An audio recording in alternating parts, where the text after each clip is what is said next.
Hello and good afternoon to everyone. Welcome to Kotak Mutual Fund's monthly market outlook. Avinash, can we move the slide? If we look at global economy, the recovery is becoming V-shaped.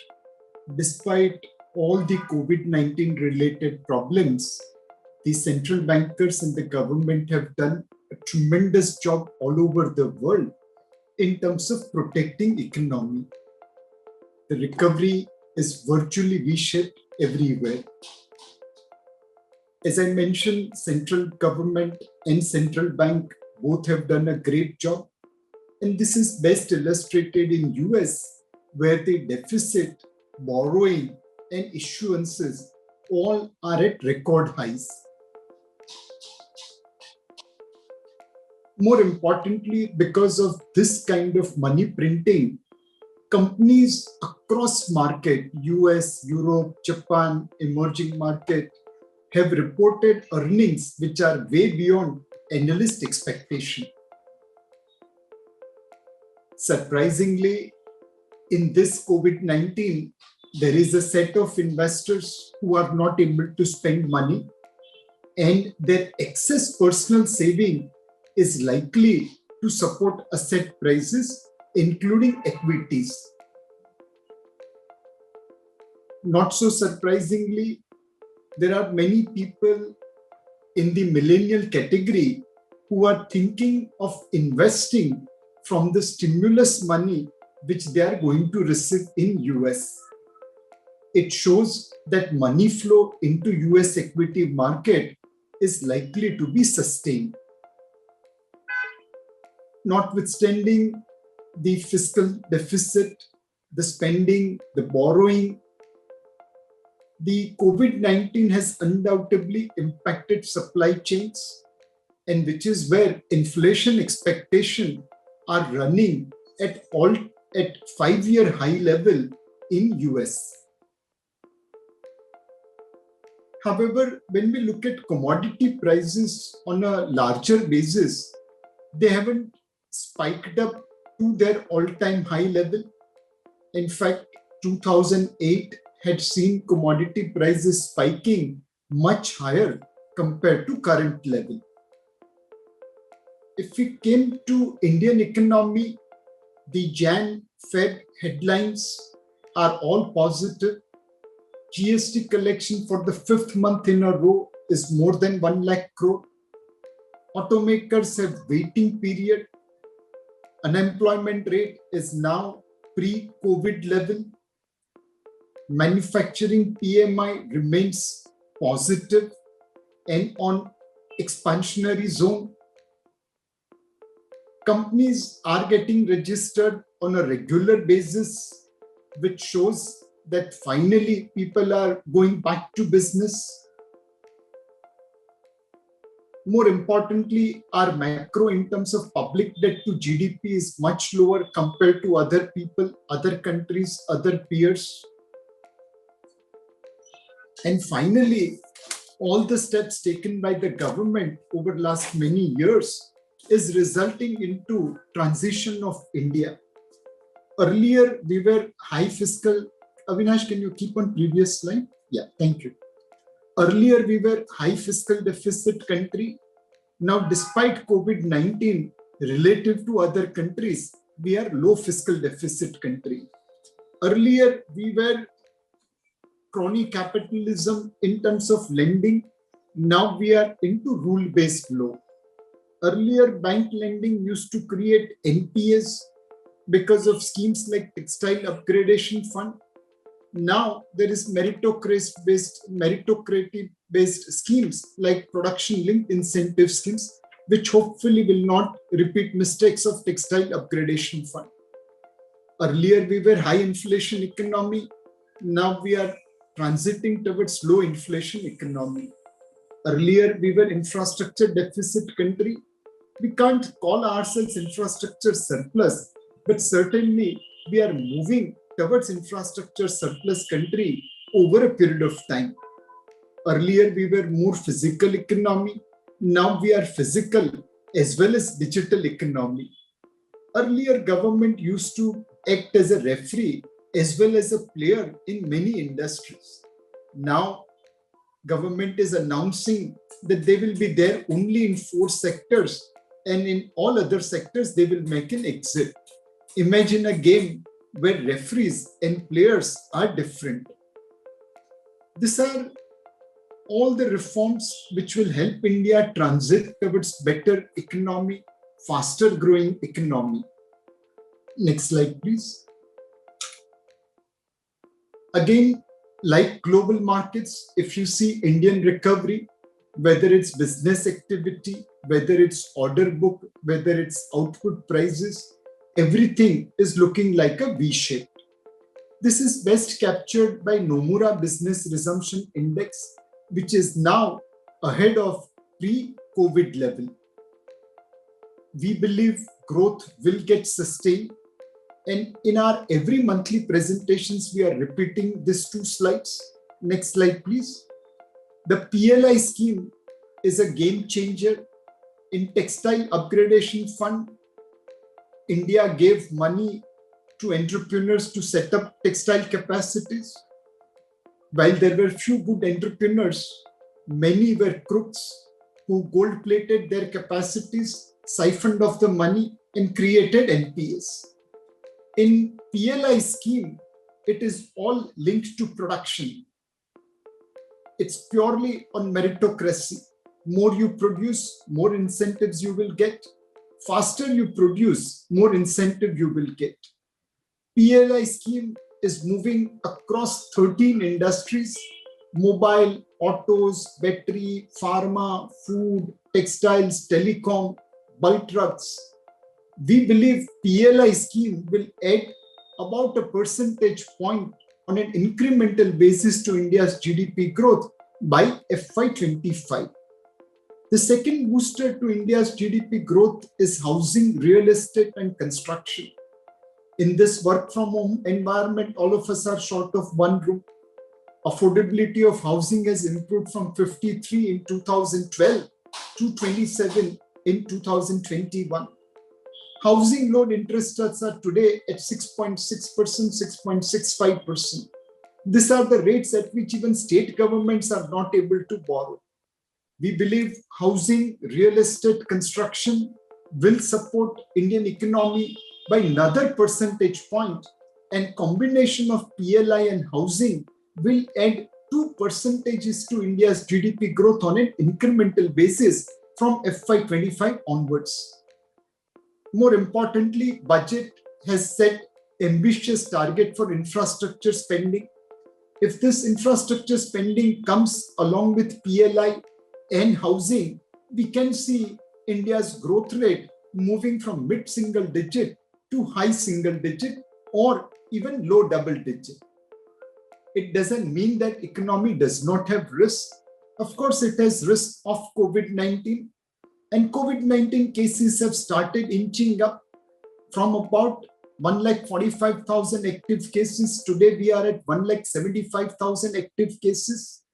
Situation is not as bad as in September, but we must take caution. We must accelerate vaccination, and we must ensure that social distancing and wearing of masks ensures that the second wave of COVID infection does not hit our economy and country. The second thing is inflation. Due to supply chain disruption, inflation has started inching up.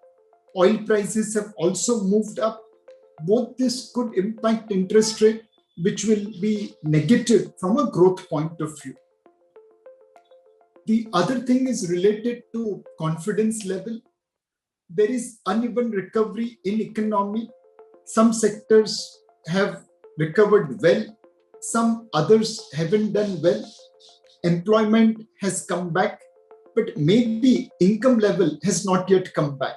And that is reflected into confidence level of consumers. Obviously, we need to ensure that, like economy, consumer confidence also comes back to pre-COVID level. Unemployment numbers are now below pre-COVID level, but has the income gone up or not is a crucial question. Converting this V-shaped recovery into equity markets, the FPIs continue to remain bullish on India. And unlike other markets from where they are withdrawing money, in India, they continue to put money. In last 12 months, they have brought $27 billion in Indian equity market.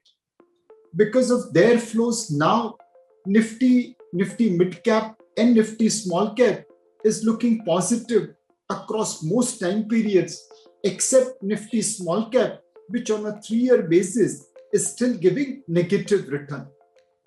If we look at calendar year 2021 year to date, the sectors like media, FMCG, and pharma, which were the big outperformers in calendar year 2020, have underperformed the market as people have taken money out of those sectors and put it into cyclical sectors like metals, real estate, banking, energy, and automobiles.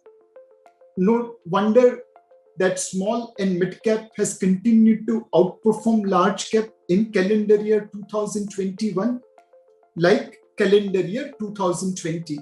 There is a typographical error on this. This sectoral performance is for calendar year 2021. More importantly, the result season has been fantastic. Of the 193 companies which have declared December quarterly result, their profit growth is 31% compared to 17% expectation. And 31% profit growth has come even though sales have actually not grown at all. For Nifty 50 companies, PAT is up 22% against expectation of 7% growth, even though sales have declined -1%. More importantly, there has been rapid turnaround in profitability. Next slide, please. In PSU banks, cement companies, auto and auto ancillary, and most importantly, metal companies.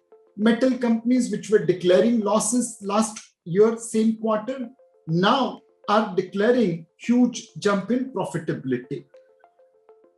This all has resulted into Nifty earnings getting revised upwards. Now people are expecting Nifty earnings of about 685 rupees in FY 2022. That will be a growth of about 35% over FY 21. Roughly, if you round this off to 700, then at 15,000 Nifty divided by 700, you can roughly calculate the expected PE ratio. We believe at this point of time, equity valuations are fair, though momentum is slightly volatile.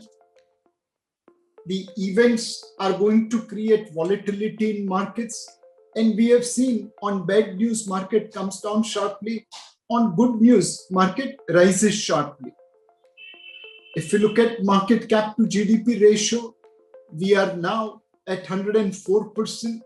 Last time we were at this ratio in 2008, and markets have corrected sharply after that.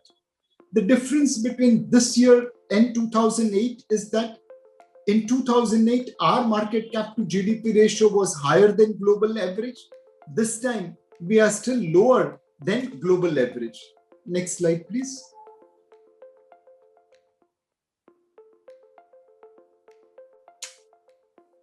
If you look at the price to earning ratio and price to book ratio, we are almost at the fair level in terms of price to book. Historical average is 2.7 and current trading is 3.1. On a P ratio basis, while the numbers looks little bit on the higher side, but overall earnings growth can turn P ratios into fair value quickly. This is an interesting slide. We are showing how various sectors P ratio is trading vis-a-vis the 10-year average. Automobiles today trade at 46% premium to their 10-year average. Energy is trading at 43% premium. Cement is trading at 38% premium. Consumer discretionary and technology also are trading at a premium. Sectors which are trading below their historical averages are more like metals, utilities, and energy ex-Reliance. PSU banks are trading at discount to their historical average, whereas private banks continue to trade above their historical average. We talked about how earnings have grown rapidly. The next slide shows you what kind of profitability growth we are witnessing. In December 19, all listed companies put together reported PAT for NSE 500 companies. Those 500 companies declared a profit after tax of 1,22,000 crore in December 19. March 20, we had seen partial impact of lockdown, but yet profit dropped to 53,000 crore. In June 20, we witnessed full brunt of lockdown for a large part of the period in April and May. Profit came crashing to 32,000 crore. September 20 expectations were low, but despite all the COVID-19 side effects, corporate India NSE 500 companies delivered profit of 1,76,000 crore. In December, that number has grown to 2,09,000 crore. If we look at Nifty on the trailing basis, the PE ratio becomes 40. But if we annualize December quarter earnings of 2,10,000 crore to 8,40,000 crore and then divide, then the forward PE comes down to just about 22.5.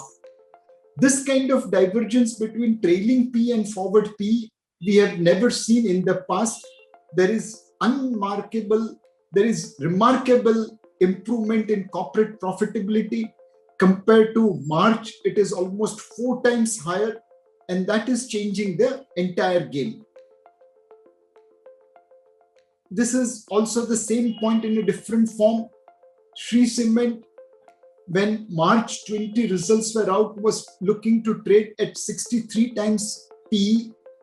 But in quarter one, the profitability was still distressed because of COVID-19. PE ratio was looking more like 64. This quarter 2 FY21 was September quarter. The profit improved. PE ratio came from 64 to 43. And when December quarter earnings came, the PE ratio came further down to 38. Same thing from Ultratech.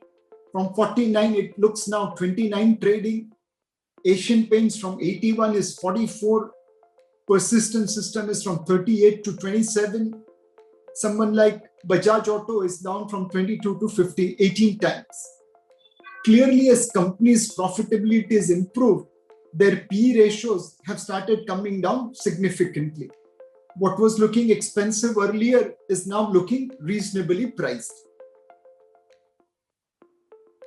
If we adjust PE ratio for profitable companies, that means we remove all the loss-making company out, the PE ratio still looks reasonable at 20 to 25 times forward earning.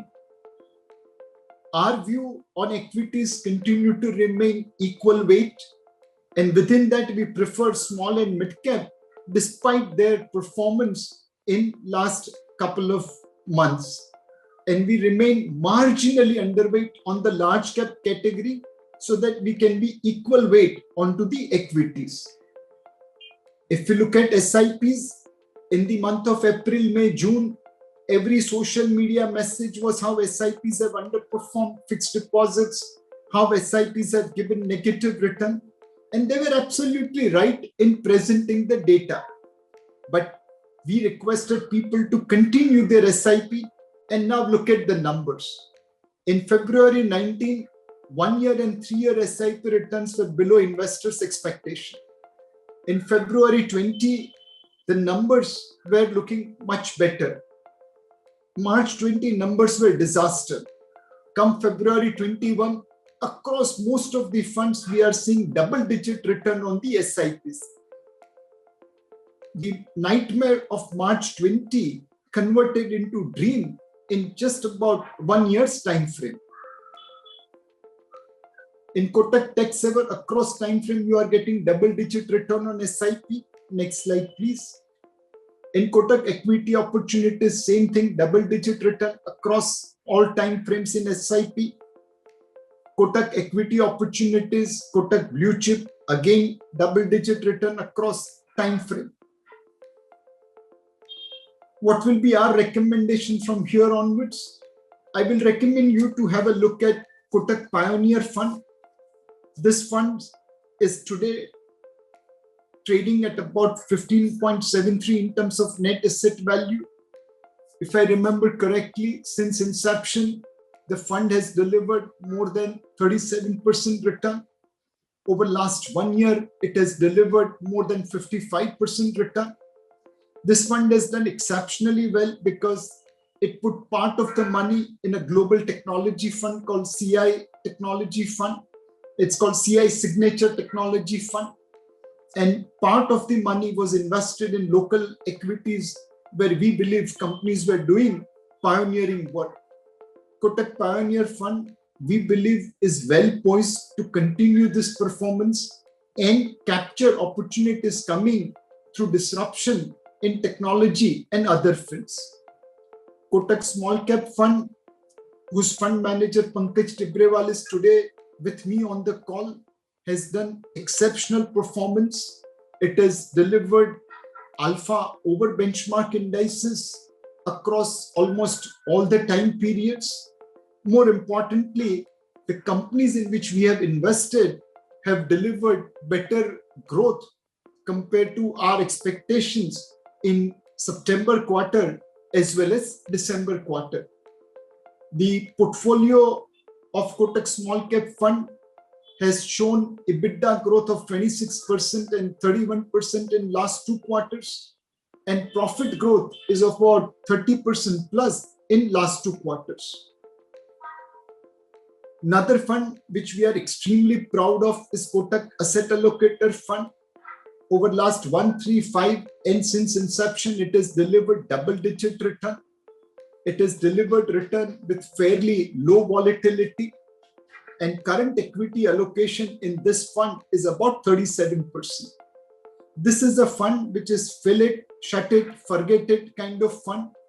You let the fund manager do allocation between debt and equity, looking at the valuation of the market. Kotak Debt Hybrid Fund is another fund which will be extremely valuable to investors who are worried about low returns in bank deposits. This fund, which was earlier known as monthly income plan, has started getting noticed by investors. It has almost delivered higher single digit to lower double digit return across last 1, 2, 3 and 5 years. About 25% investment is in equity and 75% investment is in high-grade corporate papers and government securities.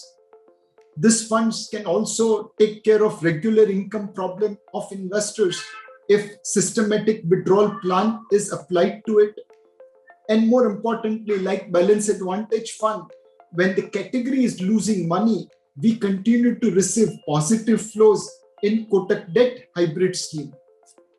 I think Kotak Asset Allocator and Kotak Debt Hybrid Scheme are 2 funds which will have large appetite among investors, and people who are worried about low returns in bank fixed deposits should look at this 2 kind of product which gives lower volatility and yet delivers reasonable return.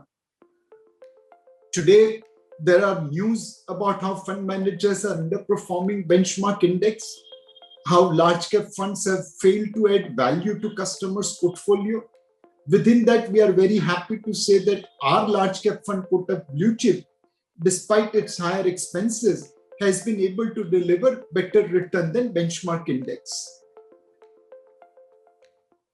Should we invest in gold? Clearly, gold prices have come down in last 3 months from topping of $2,000. Now it's trading at about $1,700. That's a correction of about 15%.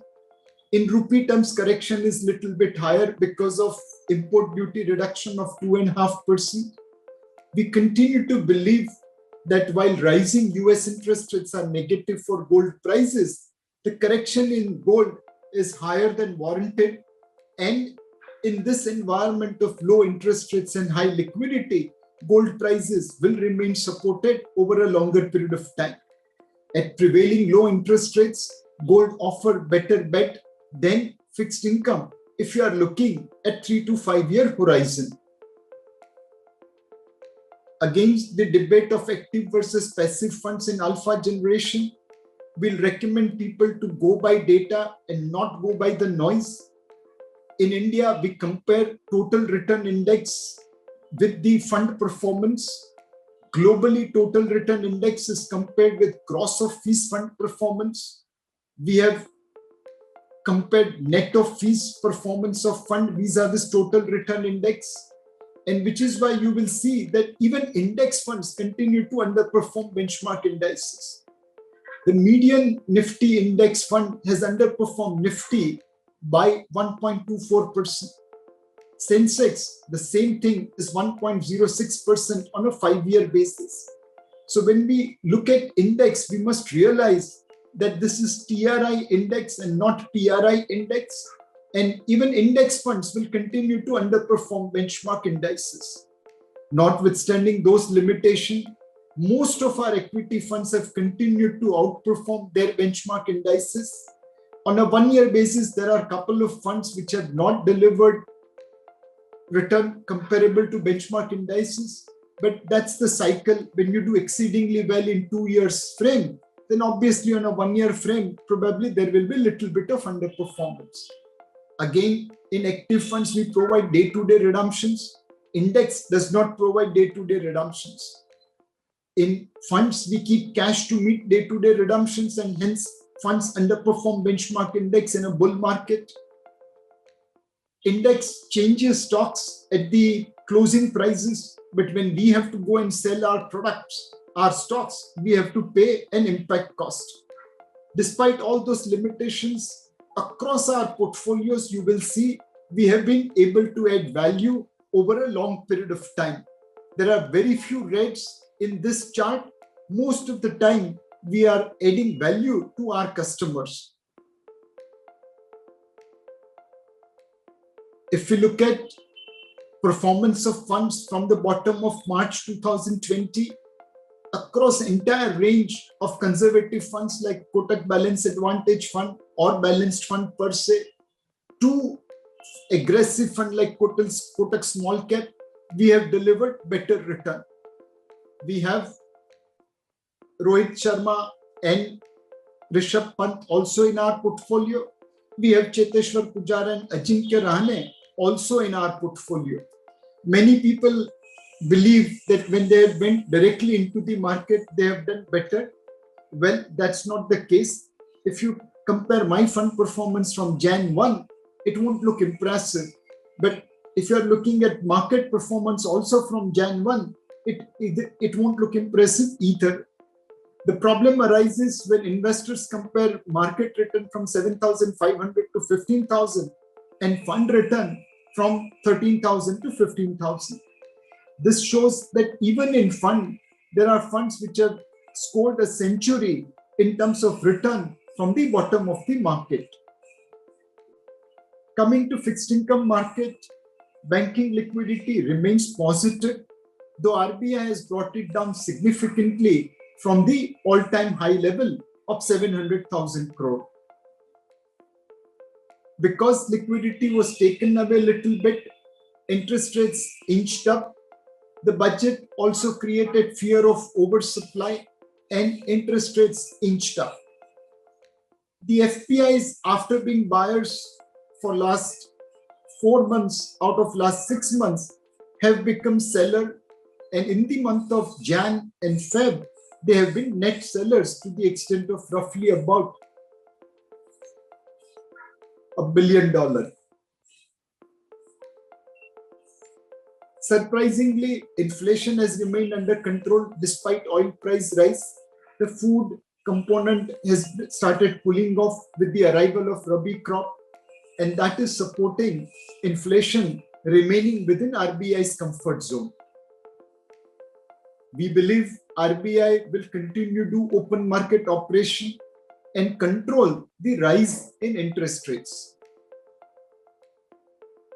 The state development loans are today trading at 70-80 basis point over government securities.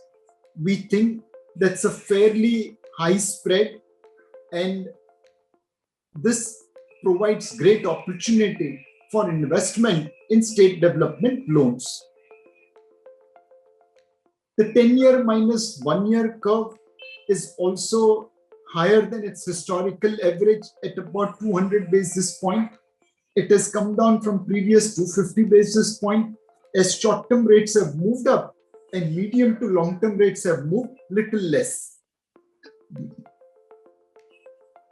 We believe corporate bond curve also appears positive from a carry point of view. The AAA rated, AA rated corporate spreads have declined from pre-COVID level, but they continue to offer good carry from an investment point of view. Next slide is slightly technical, but try to stay with me. Over here, we are portraying that many of the bad news about rising interest rate is factored into the prices.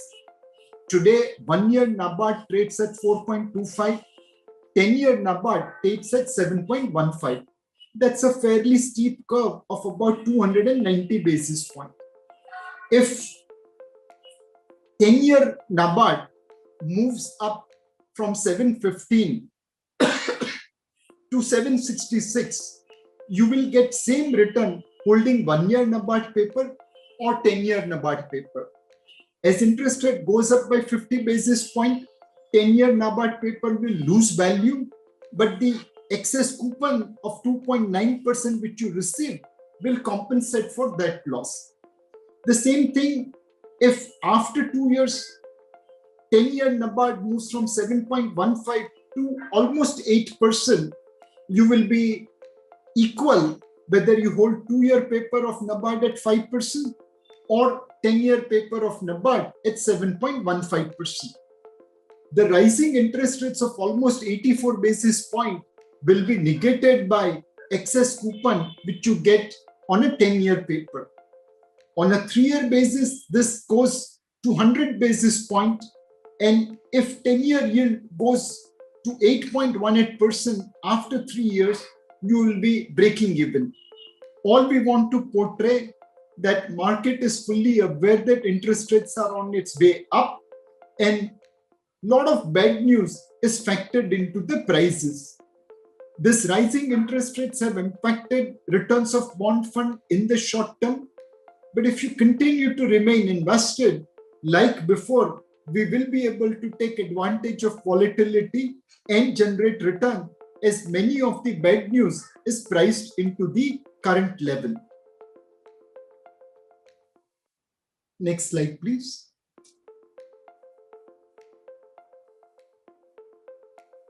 Next slide, please. On the debt investment side, if you look at 3-year returns of most debt funds, that's in mid-single digit to high single digit. Our dynamic bond fund continues to deliver good performance and also outperform benchmark index. Our medium-term fund appears well poised for investors who are looking to invest with 2 to 3 year horizon. The portfolio yield at around 7% is attractive, and the credit quality continues to remain solid. If you look at Kotak Low Duration Fund, Kotak Credit Risk Fund, or Kotak Medium Term Fund, they all are poised well in terms of carry, and hopefully they are poised well in terms of duration as well.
Mutual fund investments are subject to market risks. Read all scheme-related documents carefully.